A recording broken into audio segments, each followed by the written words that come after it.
15 વર્ષથી પાલેજમાં જૂના અને જાણીતા computer, laptop, CCTV camera service, printer repairing તેમજ નવા અને જૂના કોમ્પ્યુટર લે વેચ કરનાર.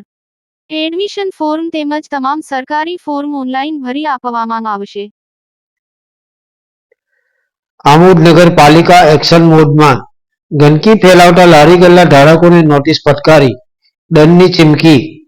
સરકારના સ્વચ્છતા અભિયાનને વેગ આપવા માટે અત્યાર સુધી ઉદાસીન રહેલી આમોદ નગરપાલિકા આખરે સફાળી જાગી છે.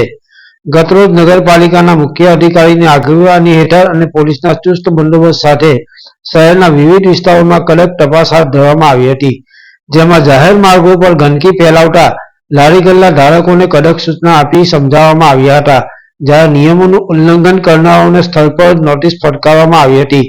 નગરપાલિકા દ્વારા સ્વચ્છતા જાળવવા માટે દંડનું માળખું જાહેર કરવામાં આવ્યું છે. મુખ્ય અધિકારીએ લારી ગલ્લા ધારકોને ચેતવણી આપતા જણાવ્યું હતું કે જો પ્રથમ વખત ગંદકી કરતા પકડાશે તો 500નો દંડ વસૂલવામાં આવશે, જ્યારે બીજી વખત કચરો ફેલાવતા ઝડપાશે તો 700નો દંડ થશે અને જો તેમ છતાં પણ સુધારો નહીં આવે તો અંતિમ પગલા રૂપે નગરપાલિકા દ્વારા લારી ગલ્લા જપ્ત કરવાની કડક કાર્યવાહી કરવામાં આવશે તેમ જણાવાયું હતું.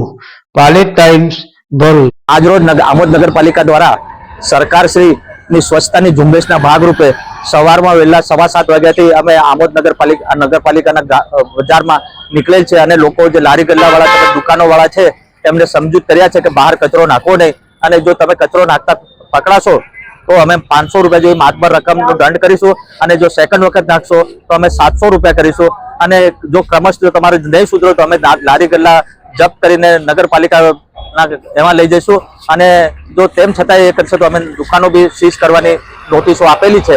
સરકારશ્રી સ્વચ્છતા માટે માતબર રકમ ખર્ચે છે, પણ આપણે લોકોમાં અવેરનેસના હિસાબે કચરો રોડ પર નાખે છે એ બાબતમાં અમે સમજૂત કર્યા છે અને ગામ સ્વચ્છ બને એ માટે નગરપાલિકા પૂરતો પ્રયત્ન કરશે. સાહેબ, એક સવાલ છે કે જ્યારે તમે સ્વચ્છતાની વાત કરો છો તો આ જે શૌચાલય છે, શૌચાલય ઘણા સમયથી બંધ છે અને લોકો જાહેરમાં પેશાબ કરે છે, તે અંગે શું? અમે શૌચાલય બંધ છે એ બાબતમાં હું જોડાઈ લઉં છું કે પાણી વચમાં બંધ હતું, ચાલુ કરાવવાનું કીધેલું છે, જોઈ લઈએ, ચાલુ કરાવી દે છે.